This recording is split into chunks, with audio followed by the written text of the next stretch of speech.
درود شریف پڑھی اللہم صلی علی محمد النبی الامی وعلی آلہ وصحبہ اجمعین۔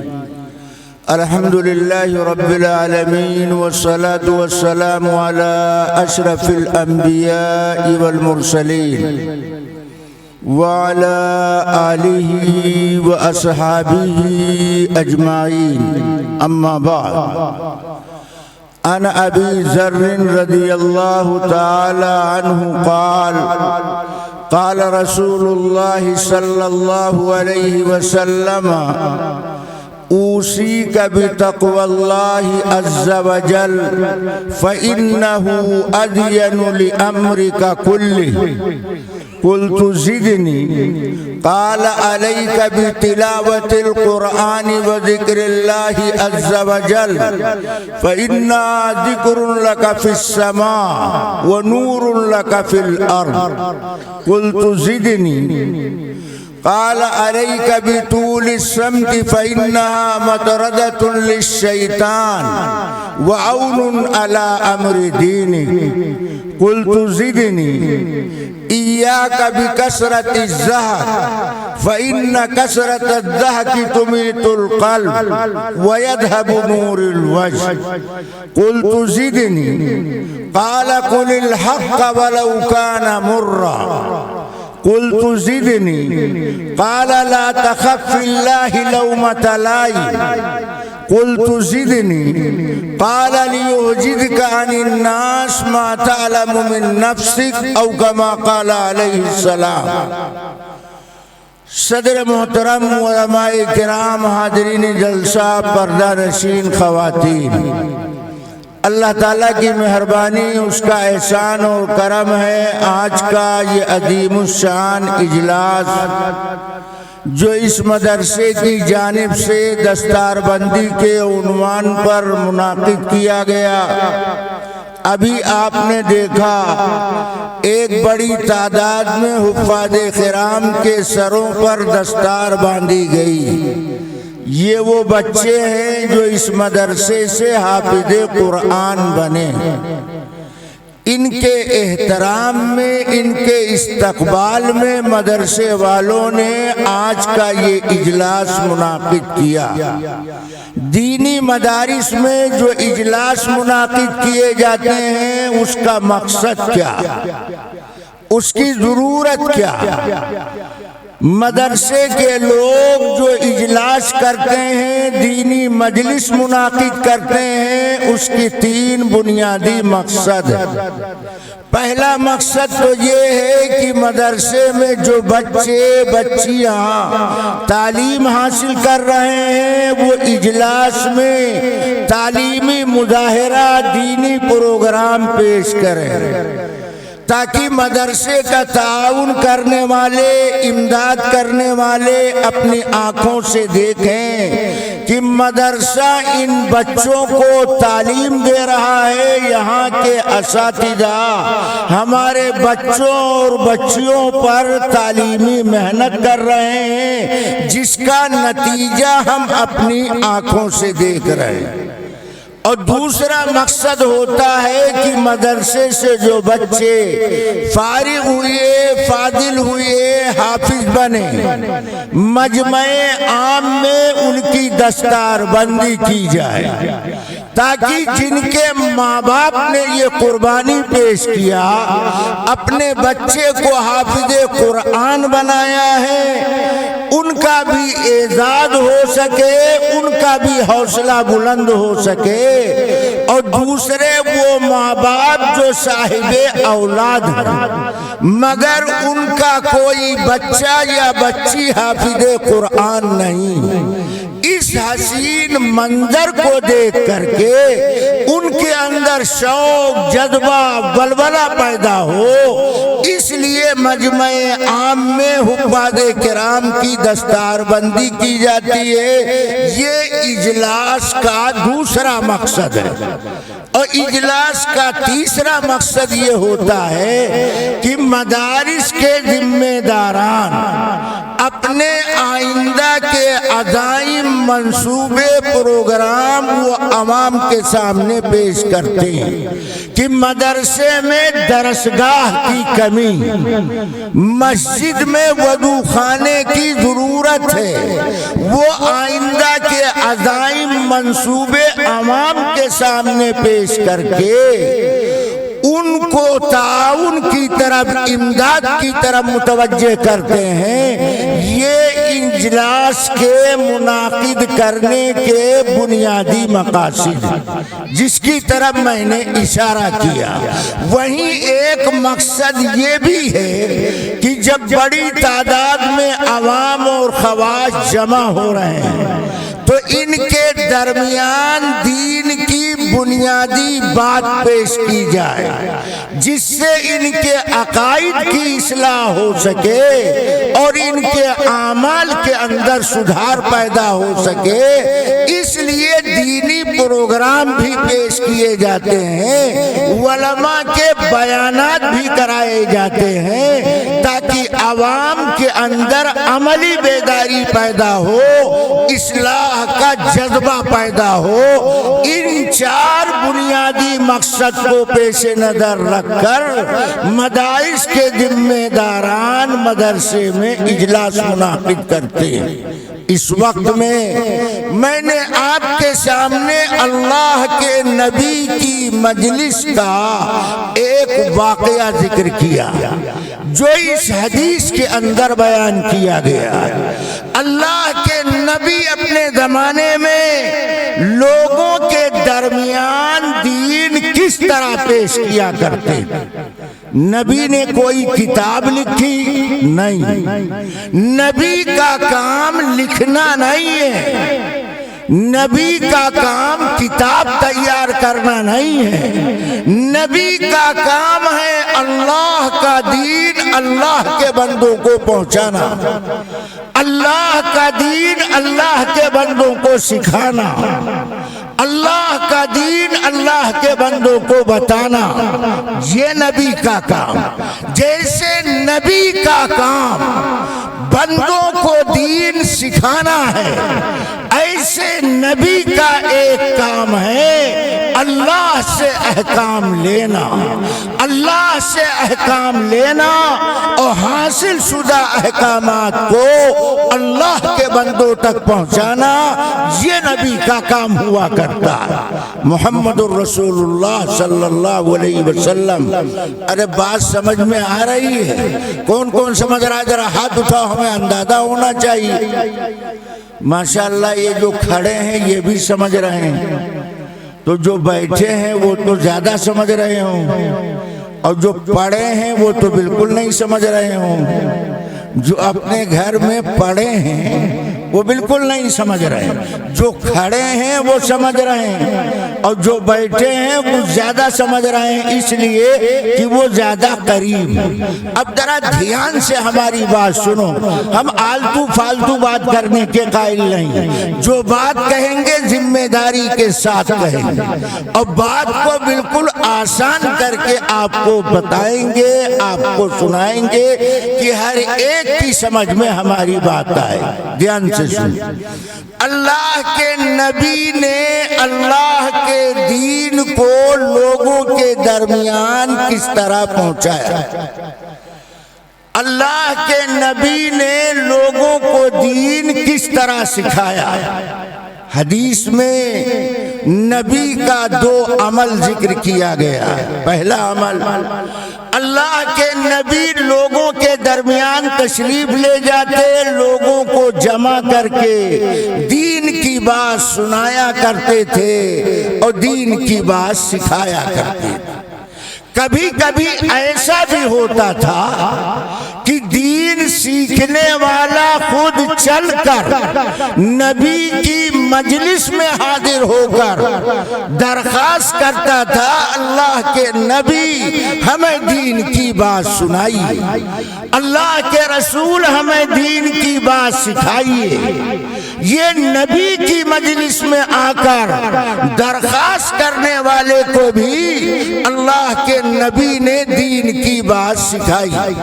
مجمع میں جب نبی دین کی بات سنایا کرتے تھے تو نبی کے دین کی بات سنانے کا طریقہ کیا تھا، نبی کے بیان کرنے کا انداز کیا تھا؟ حضرت ابو ہریرہ کہتے ہیں ایک دن اللہ کے نبی خطاب کرنے کے لیے، بیان کرنے کے لیے مجمع میں تشریف لائے تو نبی نے مجمع کو مخاطب کر کے فرمایا من یاخذ عنی ہؤلاء الکلمات، تم میں سے کون آدمی ہم سے ان نصیحت کی باتوں کو حاصل کرنا چاہتا ہے؟ مگر ان نصیحت کی باتوں کو میں اسے بتاؤں گا جو دو باتوں کی ضمانت پیش کرے۔ پہلی ضمانت یہ وعدہ کرے کہ ان باتوں پر پہلے میں خود عمل کروں گا، اور دوسری ضمانت یہ پیش کرے کہ جو دین کی بات ہمیں معلوم ہوگی وہ دوسروں کو بھی میں پہنچاؤں گا، دوسروں کو بھی میں بتاؤں گا۔ نبی نے مجمع میں یہ اپیل کیا کہ تم میں سے کون آدمی ہم سے ان نصیحت کی باتوں کو لینے کے لیے تیار ہے، جو دو باتوں کی ضمانت پیش کرے میں اسے دین کی بات بتاؤں گا۔ حضرت ابو ہریرہ کہتے ہیں مجمع میں میں کھڑا ہو گیا اور میں نے بھرے مجمع میں اعلان کیا قلت انا یا رسول اللہ، میں نے کہا اللہ کے رسول میں وعدہ کرتا ہوں ان نصیحت کی باتوں پر خود عمل کروں گا اور دوسروں کو بھی یہ بات بتاؤں گا۔ جب میں نے کھڑے ہو کر اپنا نام پیش کیا، ابو ہریرہ کہتے ہیں اللہ کے نبی نے فاخذ بیدی، نبی نے پیار میں ہمارا ہاتھ پکڑ لیا، نبی نے ہمارا ہاتھ پکڑ لیا۔ ابو ہریرہ کا ہاتھ اللہ کے نبی نے ہاتھ میں پکڑ کر کے فرمایا اے ابو ہریرہ میں تمہیں 5 باتوں کی نصیحت کرتا ہوں۔ ابو ہریرہ نے ضمانت پیش کیا تو نبی نے انہیں 5 باتوں کی نصیحت فرمائی۔ میں نے آپ کے سامنے دوسری حدیث پڑھی، اس حدیث کے راوی حضرت ابو ذر غفاری رضی اللہ تعالی عنہ وہ بیان کرتے ہیں ایک دن میں چل کر کے نبی کی مجلس میں پہنچا اور نبی کی خدمت اقدس میں حاضر ہو کر میں نے گزارش کیا اللہ کے نبی ہمیں دین کی ایک بات بتائی۔ کبھی ہم بھی وقت نکال کر مسجد کے امام کے پاس بیٹھ کر کہتے ہیں امام صاحب ہمیں قرآن کی ایک آیت سنائیے، امام صاحب ہمیں نبی کی ایک سنت بتائیے، دین سیکھنے کے لیے ہمارے پاس ٹائم نہیں۔ ابو ذر چل کر کے نبی کے پاس آئے ہیں اور کہہ رہے ہیں اللہ کے نبی ہمیں دین کی ایک بات بتائی۔ اللہ کے نبی نے ابو ذر کو پاس بٹھایا اور پہلی نصیحت فرمائی، ارشاد فرمایا اوصیک بتقوی اللہ عز وجل فإنہ اذین لامرک کلہ۔ اے ابو ذر میں تمہیں حرام چیزوں سے بچنے کی نصیحت کرتا ہوں۔ یہ ہے نبی کی تقریر۔ نبی نے ابو ذر سے کیا کہا؟ اے ابو ذر میں تمہیں اللہ سے ڈرنے کی وصیت کرتا ہوں۔ اللہ سے ڈرنے کا مطلب کیا ہے؟ حرام چیزوں سے بچنا۔ جو جتنا حرام چیز سے بچے گا اس کے دل میں اللہ کا ڈر پیدا ہوگا، اور حرام کام کا ارتکاب وہی کرتا ہے جس کے دل میں اللہ کا ڈر نہیں ہوتا۔ گناہ کا ارتکاب وہی کرتا ہے جو اللہ سے نڈر بے خوف ہو جاتا ہے۔ رمضان کا مہینہ آ رہا ہے، بہت سارے مسلمان بڑی تعداد میں مرد و عورت روزہ رکھیں گے۔ گرمی کے زمانے میں بھی رمضان آیا ہے، مئی جون کے مہینے میں بھی روزہ رکھا، پیاس لگی اور فریج میں پانی کی ٹھنڈی بوتلیں رکھی، حلق کانٹا ہو رہا ہے، زبان سوکھ رہی ہے، پیاس بھڑک رہی ہے، دل چاہتا ہے پوری بوتل پانی پی جاؤں، مگر ایمان والا روزے کی حالت میں رہتے ہوئے فریج میں ٹھنڈی پانی کی بوتل موجود ہوتے ہوئے سخت پیاس کے تقاضے کے باوجود پانی نہیں پیتا۔ کیوں نہیں پی رہا؟ اس لیے کہ اس کے دل میں اللہ کا ڈر ہے۔ رمضان کے مہینے میں روزے کے وقت میں کھانے پینے سے اللہ نے منع کیا، اللہ کے ڈر سے ضرورت کے باوجود وہ کھانے پینے کے لیے تیار نہیں۔ ابو ذر کہتے ہیں نبی نے پہلی نصیحت کیا، ابو ذر میں تمہیں حرام چیز سے بچنے کی نصیحت کرتا ہوں۔ جو آدمی حرام چیز سے بچے گا، اللہ کے نبی کہتے ہیں اس عمل کا فائدہ کیا ہوگا؟ دنیا آخرت کی پریشانی سے بچ جاؤ۔ معلوم کیا ہوا؟ دنیا کی پریشانی سے بچنے کا آسان طریقہ اپنے دل میں اللہ کا ڈر پیدا کرو، حرام چیز سے بچنے کا اہتمام کرو۔ آج کتنے مسلمان حرام پر حرام کھائے جا رہے، حرام پر حرام کمائے جا رہے، نہ اللہ کا ڈر ان کے دل کے اندر، نہ دنیا کی پریشانی سے بچاؤ کا سامان ہے۔ جو حرام کھائے گا وہ دنیا میں بھی پریشان رہے گا، آخرت میں بھی رسوا رہے گا۔ ابو ذر غفاری کہتے ہیں قلت زدنی یا رسول اللہ، میں نے کہا اللہ کے نبی ایک بات اور بتائیے۔ تو نبی نے اس مجلس میں ابو ذر غفاری کو 7 نصیحت فرمائی۔ دوسری نصیحت نبی نے کیا کیا فرمایا؟ علیک بتلاوت القرآن و ذکر اللہ عز و جل، اے ابو ذر قرآن کی تلاوت کا اہتمام کرنا، قرآن پڑھتے رہنا۔ آج کے مسلمان کتنے ہیں جن کو قرآن پڑھنا آتا ہے؟ اخبار پڑھنا جانتے ہیں، قرآن پڑھنا نہیں جانتے۔ دین سکھانے والوں کی محنت سے قرآن کی 4 سورتیں یاد کر لیا، انہی 4 سورتوں پر 4 رکعت نماز ترخائے پڑھے۔ پہلے 3 دکانیں تھیں، اب 4 دکان ہو گئی۔ پہلے 3 لڑکے تھے، اب 4 لڑکے ہو گئے، مگر قرآن کی سورت پڑھنے کے لیے تیار نہیں۔ نبی نے کہا ابو ذر قرآن کی تلاوت کا اہتمام کرنا اور اللہ کے ذکر کا اہتمام کرنا۔ جب موقع ملے تنہائی میں ہو تو اللہ اللہ کہتے رہو، اللہ کا نام لیتے رہو، فرصت ملے تو قرآن کھول کر بیٹھ جاؤ، قرآن پڑھا کرو۔ کہا اس کا فائدہ کیا ہوگا؟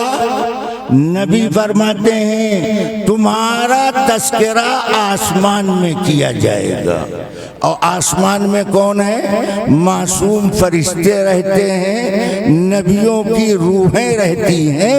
ایسی متبرک جگہ پر تمہارا تذکرہ کیا جائے گا، اور اللہ تعالیٰ اس عمل کی برکت سے تمہارے دل میں ایک نور پیدا کرے گا، تمہیں اچھے کام کی توفیق عطا کرے گا۔ جو قرآن کی تلاوت کا اہتمام کرتا ہے اور ذکر اللہ کا اہتمام کرتا ہے، یہ بچے جو حافظ قرآن بنے، یہ 3 سال تک لگاتار صبح شام قرآن پڑھتے تھے، قرآن سنتے تھے، قرآن کی تلاوت کثرت سے کرتے تھے، حافظ قرآن بن گئے۔ ہم نے کہا، آپ نے سنا، مگر آپ نے دھیان نہیں دیا کہ میں نے کیا کہا۔ یہاں جتنے لوگ بیٹھے ہیں سب لوگوں کی جائیداد منقولہ اور غیر منقولہ ایک پلڑے میں رکھ دیا جائے اور ایک حافظ قرآن کو دوسرے پلڑے میں بٹھا دیا جائے تو حافظ قرآن کا پلڑا جھکا رہے گا، جائیداد کا پلڑا اٹھا رہے گا۔ ان کی کوئی قیمت ادا نہیں کر سکتا۔ کیوں؟ اس لیے کہ اللہ نے ان کے سینے کو لوح محفوظ کا نمونہ بنا دیا ہے۔ جیسے لوح محفوظ میں قرآن محفوظ ہے، ایسے اللہ نے اپنے کرم سے حافظ قرآن کے سینے میں اپنا کلام محفوظ کر دیا۔ کہا ابو ذر قرآن کی تلاوت کا اہتمام کرنا اور ذکر اللہ کا اہتمام کرنا۔ ان دو نصیحتوں کے بعد ابو ذر غفاری کہتے ہیں میں نے درخواست کیا اللہ کے نبی ایک بات اور بتائیے، تو اللہ کے نبی نے تیسری نصیحت فرمائی۔ کیوں؟ دین سیکھتے سیکھتے دین سیکھنے کی پیاس ابو ذر غفاری کی بھڑک اٹھی، کہنے لگے اللہ کے رسول ایک بات اور بتائیے۔ مفتی صاحب کے پاس مسئلہ پوچھنے کے لیے جاؤ، ایک مسئلہ نماز کا، ایک مسئلہ روزے کا، ایک مسئلہ نکاح کا پوچھا، اور اس کے بعد کہا مفتی صاحب ایک مسئلہ ترکے کا ہے، تو مفتی صاحب کی پیشانی پر بل آ جائے گا، مفتی صاحب کی بھی پیشانی پر بل آ جائے گا، کہیں گے سارا دین ایک ہی دن میں سیکھنا چاہتے ہو، یہ دین نبی نے 23 سال میں بتایا ہے۔ مگر ابو ذر نبی کی مجلس میں بیٹھے ہیں، دو نصیحت مل جانے کے بعد گزارش کرتے ہیں اللہ کے نبی ایک بات اور بتائیے، تو اللہ کے نبی نے ابو ذر کو تیسری نصیحت فرمائی، ارشاد فرمایا علیک بطول الصمت، اے ابو ذر زیادہ خاموش رہنے کی عادت ڈالنا، زیادہ چپ رہنے کا مزاج بناؤ۔ کیوں؟ بعض لوگوں کو بہت بولنے کی بیماری ہوتی اور عورتوں کو تو بہت زیادہ بولنے کی بیماری ہوتی، ان کی چونچ کھل جاتی ہے تو بند ہونے کا نام نہیں لیتی، اور بیوی کے بعد پھر شوہر کی چونچ کھل جائے تو پھر کیس ختم نہیں ہوتا، غلط نتائج مرتب ہونے لگتے ہیں۔ اللہ کے نبی اس بیماری سے بچنے کا آسان طریقہ بتاتے ہیں، خاموش رہنے کی عادت ڈالو۔ کیا مطلب؟ نبی کی نصیحت کا مطلب ہے بوقت ضرورت بقدر ضرورت بولا کرو، نہ تو بلا ضرورت بولو نہ ضرورت سے زیادہ بولو۔ اگر بلا ضرورت بولو گے یا ضرورت سے زیادہ بولو گے تو فائدے کی جگہ نقصان ہو سکتا۔ آج سماج میں زبان پر کنٹرول نہ کرنے کا نتیجہ ہے میاں بیوی کے آپس کے جھگڑے اختلاف بڑھتے جا رہے ہیں۔ شوہر کو بھی عورت کو بھی اپنی زبان پر کنٹرول کرنا چاہیے۔ ابو ذر غفاری سے نبی کہتے ہیں خاموش رہنے کی عادت ڈالو۔ اس کا فائدہ کیا ہوگا؟ جو آدمی خاموش رہتا ہے نبی فرماتے ہیں شیطان اس سے دور بھاگتا ہے۔ یہ ہمارے کام کا آدمی نہیں۔ معلوم کیا ہوا؟ جو ہر وقت بک بک کرتا رہتا ہے، زبان جس کی قینچی کی طرح چلتی رہتی ہے، شیطان ایسے آدمی کو گھیرے رہتا ہے، اسے آلہ کار اپنا شکار بنا لیتا ہے۔ نبی نے فرمایا خاموش رہنے کی عادت ڈالو، شیطان تم سے دور بھاگے گا، دین کا کام کرنا تمہارے لیے آسان ہوگا۔ مگر اس نصیحت کا مطلب سمجھو۔ بعض لوگ صرف حدیث کا ترجمہ سن کر کے مطلب سپلائی کرنے لگتے ہیں تو حدیث میں جو بات ہوتی ہے وہ تو پیچھے رہ جاتی ہے اور ان کے مطلب کی بات آگے ہو جاتی ہے۔ نبی نے کہا خاموش رہنے کی عادت ڈالو۔ نبی کی اس نصیحت کا مطلب کیا؟ نبی کی اس نصیحت کا مطلب یہ ہے بوقت ضرورت بولا کرو، بلا ضرورت مت بولو اور ضرورت سے زیادہ مت بولو۔ ایک صاحب نے اپنے لڑکے کا نکاح کیا، بہو رخصت کرا کے لائے، بہو 3 دن گھر میں رہی، اس کمرے سے اس کمرے میں آتی جاتی، اندر سے صحن میں جاتی، صحن سے اندر کمرے میں آتی، مگر بہو اپنے ساس سے بات نہیں کرتی۔ 3 دن گزر جانے کے بعد ساس کے دل میں وسوسہ پیدا ہوا، کہیں بہو ہماری گونگی تو نہیں ہے، یہ کھاتی پیتی تو ہے مگر بولتی نہیں۔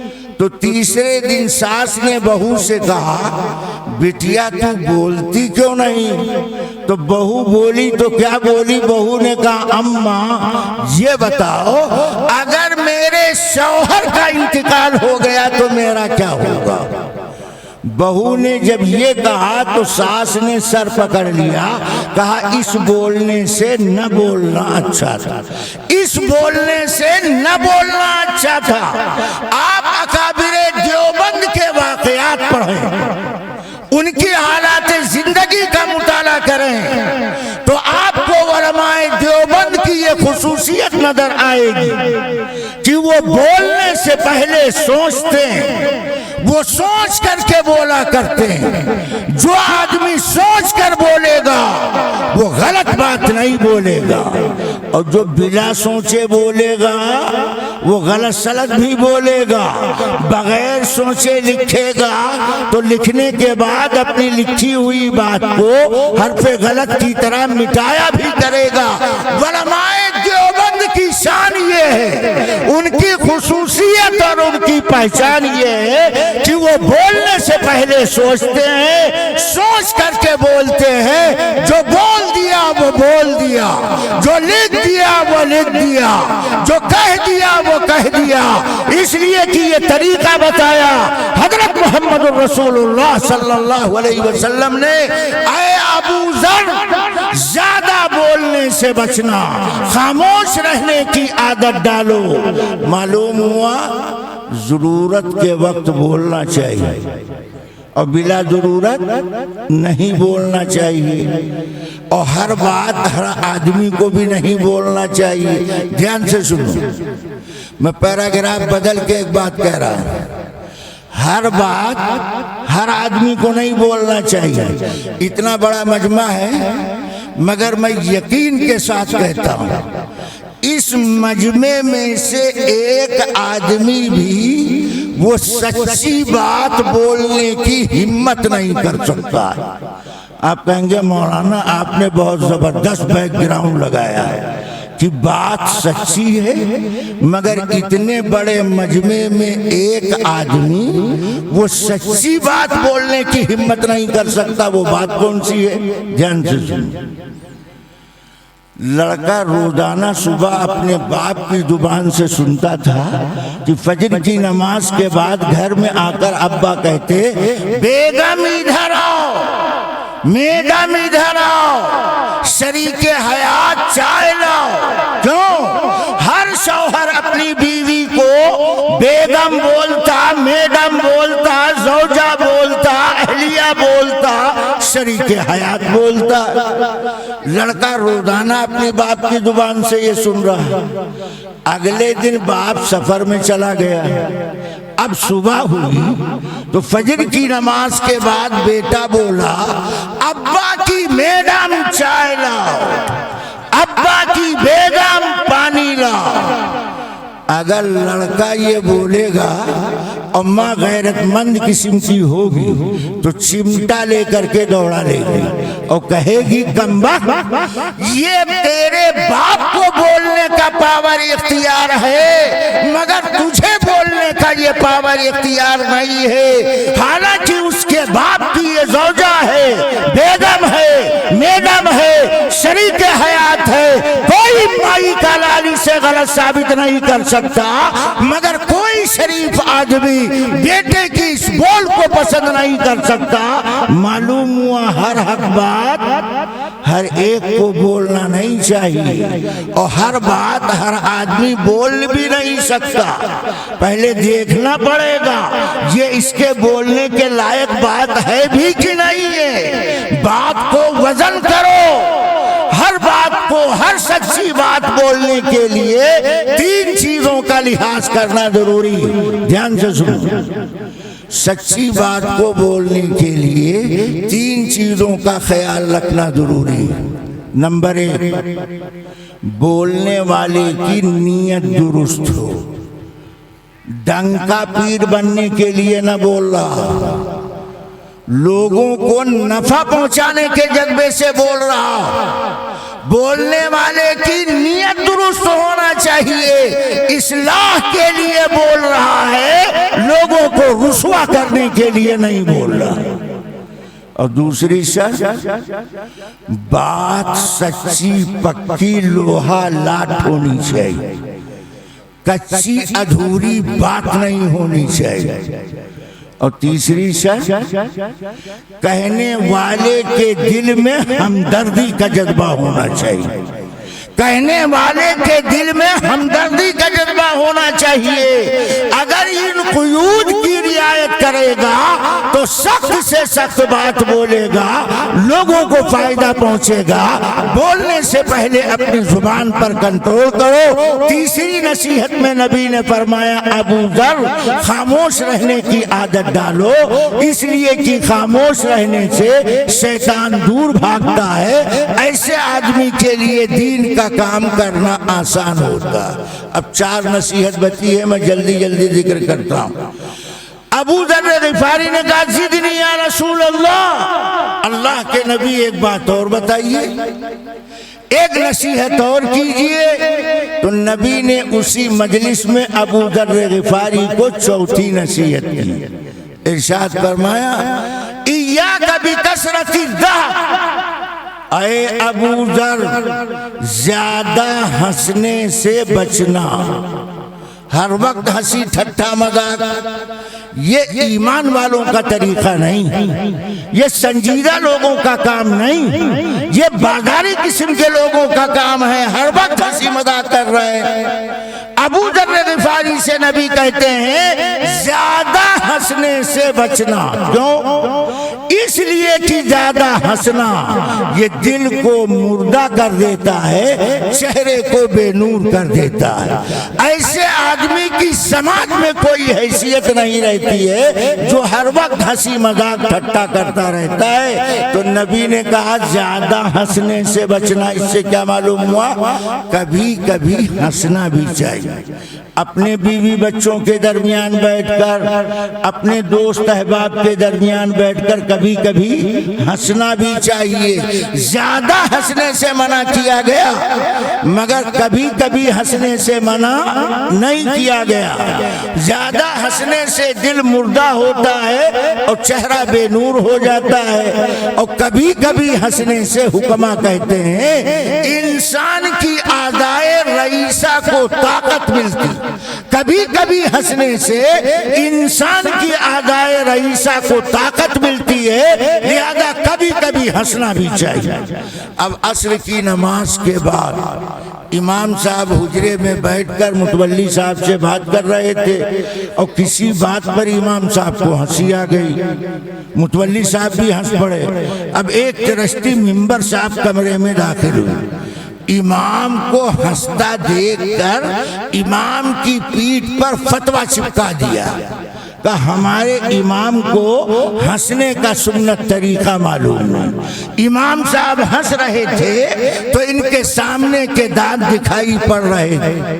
نبی علیہ السلام تبسم فرماتے تھے، مسکراتے تھے، نبی کی لبوں پر ہنسی کی لکیریں ہوتی تھی۔ ہمارا امام ہنستا ہے، اس کے سامنے کے 2 دانت دکھائی پڑتے ہیں۔ ہمارے امام کو ہنسنے کا سنت طریقہ معلوم نہیں، اس نے امام کی پیٹھ پر فتویٰ چپکا دیا۔ آج کل ایسے مقتدی بہت ہیں جو ہر وقت امام کو شکار کرنے میں لگے رہتے ہیں، اپنی نماز درست نہیں کرتے، امام کی نماز ٹھیک کرنے کے لیے محنت کرتے رہتے ہیں۔ امام صاحب نے کہا کہ میں نے سنت کے خلاف یہ کام نہیں کیا۔ کیوں؟ حضرت عمر بن خطاب رضی اللہ تعالیٰ عنہ کہتے ہیں، دھیان سے سن، کہ ایک دن میں نبی کی مجلس میں آیا، نبی کا بیان چل رہا تھا۔ حضرت عمر کہتے ہیں میں دیر سے مجلس میں پہنچا، نبی نے بیان کے دوران ہنسی کی کوئی بات کہی اور اس بات پر اللہ کے نبی کو بھی ہنسی آ گئی۔ حضرت عمر کہتے ہیں جب میں نبی کے بیان کی مجلس میں پہنچا تو اللہ کے نبی ہنس رہے تھے۔ حضرت عمر کو نبی کا ہنسنا اچھا لگا۔ یہ ہے صحابہ کرام جن کو نبی کی نماز بھی اچھی لگتی ہے، جن کو نبی کی ہنسی بھی اچھی لگتی ہے۔ عمر نے کہا مجھے نبی کا ہنسنا اچھا لگا، اور اتنا اچھا لگا کہ عمر نے مجلس میں کھڑے کھڑے نبی کو دعا دے دیا۔ حدیث میں حضرت عمر کی دعا کے الفاظ ریکارڈ، عمر نے نبی کے بیان کی اس مجلس میں نبی کو ہنستا دیکھ کر حضرت عمر نے نبی کو کیا دعا دیا؟ حضرت عمر کہتے ہیں اضحک اللہ سنک یا رسول اللہ، اللہ کے رسول اللہ آپ کو ہنستا رکھے، اللہ کے رسول اللہ آپ کو ہنستا رکھے۔ کیوں؟ آپ کا ہنسنا ہم کو اچھا لگ رہا۔ اس حدیث کے ٹکڑے سے دو سبق ملا، دھیان سے سنو۔ پہلا سبق تو یہ ملا کہ چھوٹا آدمی بڑے آدمی کو دعا دے سکتا ہے۔ یہاں صحابی نے نبی کو دعا دیا، نبی نے صحابی کو دعا نہیں دیا۔ اس مجلس میں عمر نے نبی کو دعا دیا، اور حضرت عمر کی دعائیہ کلمات اضحک اللہ سنک یا رسول اللہ، اے اللہ کے رسول اللہ آپ کو ہنستا رکھے۔ لہذا ہم نے جو یہ طریقہ چالو کر رکھا ہے، امام صاحب دعا کیجئے، مولانا صاحب دعا کیجئے، جیسے آپ کو دعا کی ضرورت ہے ایسے امام کو بھی دعا کی ضرورت ہے۔ چھوٹا آدمی بڑے کو دعا دے سکتا ہے، ایک بات تو یہ معلوم ہوئی، اور دوسری بات یہ معلوم ہوئی کہ حضرت عمر نے نبی کو ہنستا دیکھا، عمر نے نبی کو ہنستا دیکھا، اور نبی کا ہنسنا عمر کو اچھا لگا۔ اچھا اور کس نے دیکھا؟ نبی علیہ السلام بیان کر رہے، ایک صحابی ان کا نام ہے حضرت جریر بن عبداللہ۔ جریر بن عبداللہ کہتے ہیں میں نبی کے بیان کی مجلس میں دیر سے پہنچا، فرش پر جتنی جگہ تھی سامعین بیٹھے ہوئے تھے، فرش پر بیٹھنے کی جگہ خالی نہیں، میں پیچھے کھڑا ہو کر نبی کی بات سن رہا تھا۔ نبی نے بیان کے دوران مجھے کھڑا دیکھا تو اللہ کے نبی نے اپنی چادر جریر بن عبداللہ کے پاس بھیجی، نبی نے اپنی کملی جریر بن عبداللہ کے پاس بھیجا، کہا اے جریر میری چادر بچھا کر بیٹھ جاؤ۔ جریر بن عبداللہ کہتے ہیں نبی کی چادر میرے پاس آئی تو میں نے نبی کی چادر کو سینے سے لگایا، آنکھ سے چمٹایا کہ یہ وہ چادر ہے جو نبی کی دوش مبارک آپ کے کندھے پہ رہتی ہے، میں اس کو بچھا کر اس پر بیٹھوں، اس کے لیے میرا دل تیار نہیں، اس کے لیے میں ہمت نہیں کر سکتا۔ جریر بن عبداللہ نے نبی کی چادر کو واپس کیا، اور نبی کی چادر واپس کرتے ہوئے جریر بن عبداللہ نے نبی کو دعا دیا۔ جریر نے اپنی دعا میں کیا کہا؟ اکرمک اللہ تعالی کما اکرمتنی، اللہ آپ کا اکرام فرمائے، اللہ آپ کا احترام فرمائے جس طرح آپ نے ہمارا اکرام کیا ہے۔ دوسرا سبق اس روایت سے یہ معلوم ہوا کہ دین سیکھنے والے کا احترام ہونا چاہیے، دین سیکھنے والے سے پیار کرنا چاہیے، دین سیکھنے والے کا اکرام کرنا چاہیے۔ جریر بن عبداللہ کا اللہ کے نبی نے اکرام کیا۔ اللہ کے نبی کی ایک جنگ میں برہنہ ناش پر اچانک نظر پڑ گئی، اور اس برہنہ ناش پر اچانک نظر پڑی تو نبی کو بے اختیار ہنسی آ گئی۔ صحابی کہتے ہیں اس وقت نبی جو ہنسے تو نبی کے سامنے کے 2 دانت دکھائی پڑ رہے۔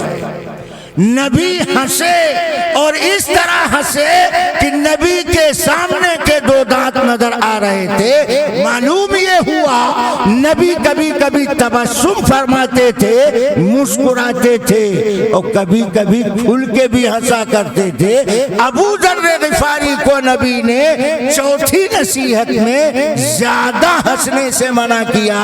معلوم ہوا کبھی کبھی ہنسنا چاہیے۔ میں نے اشارہ کیا اپنے بیوی بچوں کے درمیان بیٹھ کر، دوست احباب کی خصوصی مجلس میں بیٹھ کر کبھی کبھی ہنس لینا شریعت میں منع نہیں ہے۔ لہذا امام کی پیٹھ پر فتویٰ چپکا کر مقتدی کا یہ کہنا کہ امام کو ہنسنے کا سنت طریقہ معلوم نہیں ہے، اسے خود پورا مسئلہ معلوم نہیں ہے۔ ابو ذر غفاری کہتے زدنی یا رسول اللہ، اللہ کے نبی ایک بات اور بتائیے۔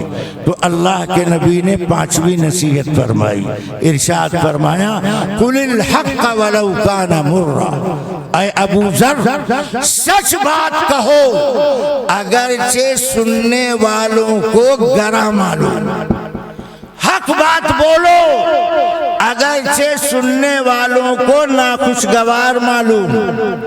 رسوم و رواج کے خلاف آدمی بولے گا تو جو لوگ رسوم میں گرفتار ہیں ان کو برا لگے گا۔ نبی نے تو بہت پہلے بتا دیا تھا بات سچی ہو تو ڈنکے کی چوٹ پر کہا کرو۔ میں نے اشارہ کیا مگر بات کہنے کا قرینہ، طریقہ، سلیقہ ہونا چاہیے۔ آپ نے دیکھا ہوگا سردی کے موسم میں شکاری شکار کرتا ہے، تیتر بٹیر پھنسانے والا، تو زمین پر جال ڈالتا ہے، اس میں دانہ ڈالتا ہے، پھر جھاڑی میں بیٹھ کر تیتر کی بولی بولتا ہے۔ اب جنگل میں بیٹھے تیتر سمجھتے ہیں برادری کی طرف سے عام دعوت، سب نکل پڑے، دانے پر حملہ کیا، اس نے جال کی رسی کو کھینچ لیا، جتنے باہر تھے اندر۔ آپ بتائیے ایک پرندے کو پھنسانے کے لیے شکاری کو اتنی محنت کرنی پڑتی، تو حق بات سمجھانے کے لیے، بولنے کے لیے، بولنے والے میں قرینہ، طریقہ، سلیقہ ہونا چاہیے۔ ابو ذر غفاری کہتے ہیں میں نے پھر گزارش کیا تو نبی نے 6ٹھی نصیحت فرمائی۔ نبی نے 6ٹھی نصیحت فرمائی، ارشاد فرمایا لا تخف فی اللہ لومۃ لائم، اے ابو اللہ کا حکم بجا لانے میں ملامت کرنے والوں کی ملامت کی پرواہ نہ کرنا۔ آج جتنے رسوم و رواج معاشرے میں پائے جاتے ہیں، جب کہا جاتا ہے یہ سنت کے خلاف ہے، اس پہ ترک سنت لازم آتا، تو ان رواج میں مبتلا آدمی یہ شیطانی تعویل پیش کرتا ہے یہ ہماری برادری سے ہوتا چلا آیا ہے، ہمارے خاندان میں ہوتا چلا آیا، ہماری قوم کے لوگ یہ کرتے چلے آئے۔ ایمان اللہ پر لائے ہو، ایمان حضرت محمد الرسول اللہ صلی اللہ علیہ وسلم پر لائے ہو، لہذا حکم اللہ کا چاہیے اور طریقہ محمد الرسول اللہ صلی اللہ علیہ وسلم کا، حکم اللہ کا اور طریقہ حضرت محمد الرسول اللہ صلی اللہ علیہ وسلم کا۔ اللہ کے نبی کہتے ہیں ملامت کا کرنے والوں کی ملامت کی پرواہ نہ کرنا، تانا دینے والوں کے تانے کے جملے سے گھبرا کر اللہ کا حکم چھوڑ دو، نبی کا طریقہ چھوڑ دو، یہ ایمان والوں کی شان نہیں، یہ ایمان والوں کی پہچان نہیں۔ ایمان والوں کی شان اور پہچان یہ ہے انہیں حکم چاہیے اللہ کا اور طریقہ چاہیے حضرت محمد رسول اللہ صلی اللہ علیہ وسلم کا۔ ابو ذر غفاری کہتے ہیں زدنی یا رسول اللہ، اللہ کے نبی ایک بات اور بتائیے۔ تو نبی نے ساتویں آخری نصیحت فرمائی، اور آخری نصیحت میں نبی نے ارشاد فرمایا لیُعْجِزْکَ عَنِ النَّاسِ مَا تَعْلَمُ مِن نَفْسِکَ۔ اے ابو ذر، سب لوگ دھیان سے سنو، ہر ایک کے لیے بہت قیمتی بات۔ نبی نے ابو ذر سے کہا ما تعلم من نفسک، اے ابو ذر اپنے بارے میں تمہیں جو معلوم ہے ان کمیوں کو دور کرنے کی کوشش کرو، یعنی پہلے اپنی کمی دور کرنے کی محنت کرو۔ دوسروں کی اصلاح کی فکر میں لگنے سے زیادہ ضروری ہے پہلے آدمی خود اپنی اصلاح کرے۔ قرآن پڑھو، اللہ کیا کہتا ہے یا ایھا الذین آمنوا قوا انفسکم واہلیکم نارا، اے ایمان والو اپنے آپ کو جہنم کی آگ سے بچاؤ اور اپنے بیوی بچوں کو جہنم کی آگ سے بچاؤ۔ تو آیت میں روایت میں اصلاح کا طریقہ یہ بتایا گیا کہ ہر آدمی پہلے اپنی اصلاح کی محنت کرے، اپنی اصلاح کے بارے میں فکر کرے کہ ہمارے اندر جو کمیاں، خامیاں، گناہ، کوتاہیاں، معصیت پائی جاتی ہے ہم پہلے اس کو دور کریں۔ یہاں جتنے لوگ بیٹھے ہیں وہ جانتے ہیں کہ بالغ ہونے کے بعد سے اب تک کتنے سال تک ہم نے نماز لپیٹ رکھی ہے، اور مالدار لوگ جانتے ہیں کتنے سال تک زکوٰۃ ہم نے نہیں دیا، عورتیں جانتی ہیں آج تک زیور کی زکوٰۃ ہم نے نہیں دیا، عورتوں کو معلوم ہے کتنے ہمارے رمضان کے چھوٹے ہوئے روزے ہیں جن کی قضا ہم نے نہیں کی۔ نبی کہتے ہیں ما تعلم من نفسک، اے ابو ذر اپنے بارے میں تمہیں جو معلوم ہے پہلے ان کمیوں کو دور کرنے کی کوشش کرو، لیُعْجِزْکَ عَنِ النَّاسِ، تاکہ دوسروں کی برائیاں جمع کرنے سے تم اپنے آپ کو بچا سکو۔ معلوم ہوا جو دوسروں کی خامیاں معلوم کرتا ہے، جو دوسروں کی کمیاں تلاش کرتا ہے کبھی اس کی اصلاح نہیں ہوتی، جو اپنی اصلاح کی فکر کرتا ہے اس کی اصلاح ہوتی، جو بیمار اپنے آپ کو مریض سمجھ کر اپنے علاج کی کوشش کرتا ہے وہ روگی صحت یاب ہوتا ہے، اور جو آدمی کینسر زدہ ہے، جو آدمی مفلوج زدہ ہے اور اپنے کو رستم ہند سمجھتا ہے تو ایسا آدمی ہر دن قبرستان سے قریب ہوتا جاتا ہے۔ لہذا اصلاح کا طریقہ یہ کہ ہر آدمی کو پہلے اپنی کمی خامی دور کرنے کی کوشش کرنی چاہیے۔ جو بری عادتیں، گناہ کے کام ہماری زندگی میں پائی جاتی ہے اسے ہمیں دور کرنے کی کوشش کرنا چاہیے۔ دوسروں کی برائیاں معلوم کرنا، دوسروں کی برائیوں کو سن کر کے فکر مند ہونا اس سے زیادہ ضروری ہے اپنی کمیوں کو یاد کر کے اللہ سے معافی مانگو، اللہ کے سامنے سچی پکی توبہ کرو۔ رمضان المبارک کا مقدس مہینہ آ رہا، کوشش کرو، ارادہ کرو کہ انشاءاللہ اس سال کے رمضان کی رات اور دن کی قدر کرنے کی ہم کوشش کریں گے، اپنے روزوں کو بھی بچانے کی کوشش کریں گے اور نماز تراویح کا بھی اہتمام کریں گے۔ اللہ کے نبی نے ابو ذر غفاری کی گزارش پر 7 باتوں کی نصیحت فرمائی، میں ان 7 باتوں کو ریپیٹ کیے دیتا ہوں تاکہ آپ کے ذہن میں وہ 7 باتیں تازہ ہو جائیں، وہ 7 نصیحتیں آپ کو یاد ہو جائیں۔ دھیان سے سنو، نبی نے پہلی نصیحت فرمائی اے ابو ذر میں تمہیں حرام چیز سے بچنے کی نصیحت کرتا ہوں۔ حرام چیز سے بچو گے تو پھر تمہارے لیے یہ فائدہ کہ دنیا آخرت کی پریشانی سے بچ جاؤ۔ دوسری نصیحت، قرآن کی تلاوت کا اہتمام کرو اور ذکر اللہ کا اہتمام کرو۔ یہ کام کرو گے تو اس عمل کی برکت اللہ کی دربار میں تمہارا تذکرہ کیا جائے گا۔ اور تیسری نصیحت میں اللہ کے نبی نے ابو ذر سے فرمایا، خاموش رہنے کی عادت ڈالو۔ فضول بولنا، بلا ضرورت بولنا، ہر وقت زبان چلاتے رہنا، یہ ایمان والوں کی شان نہیں، یہ ایمان والوں کا طریقہ نہیں۔ خاموش رہنے کا فائدہ یہ ہوگا، نبی ارشاد فرماتے ہیں ایسے آدمی سے شیطان دور بھاگتا، اس کے لیے دین کا کام کرنا آسان ہے۔ اور چوتھی نصیحت میں نبی نے فرمایا، زیادہ ہنسنے سے بچنا، اس لیے کہ زیادہ ہنسنا یہ دل کو مردہ کر دیتا ہے، چہرے کو بے نور کر دیتا۔ اور پانچویں نصیحت میں نبی نے فرمایا، سچ بات کہو، اگرچہ سننے والوں کو ناگوار معلوم ہو، سننے والوں کو گراں معلوم ہو، مگر بات سچی پکی کہا کرو۔ اور چھٹی نصیحت میں اللہ کے نبی نے فرمایا، ابو ذر اللہ کا حکم بجا لاؤ، ملامت کرنے والوں کی ملامت کی پرواہ نہ کرو۔ رسوم و رواج سے اگر زندگی کو پاک کرنا ہے تو تانا دینے والوں کی تانا کی پرواہ نہ کرو۔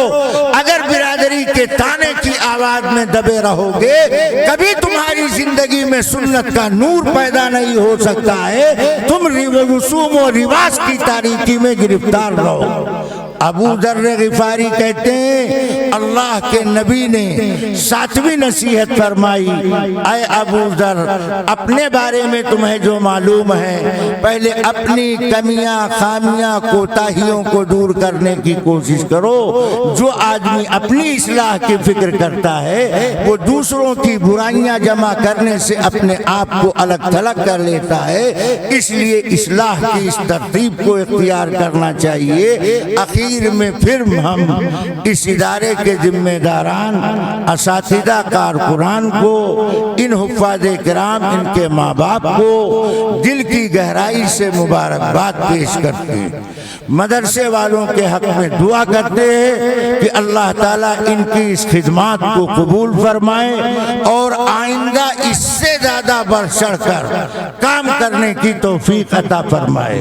اور آپ لوگوں کی خدمت میں ایک گزارش چلتے چلتے میں یہ کرنا چاہتا ہوں، جن کے بچے حافظ قرآن بنے وہ مبارکباد کے مستحق ہیں، یہ اللہ کے بڑے اعزاز کی بات ہے۔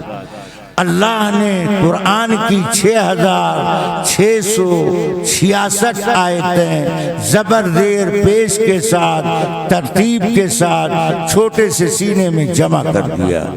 یہ اللہ کی کتنی بڑی قدرت ہے، یہ قرآن کا کتنا بڑا اعزاز ہے، اور قرآن کی کتنی زبردست شان ہے۔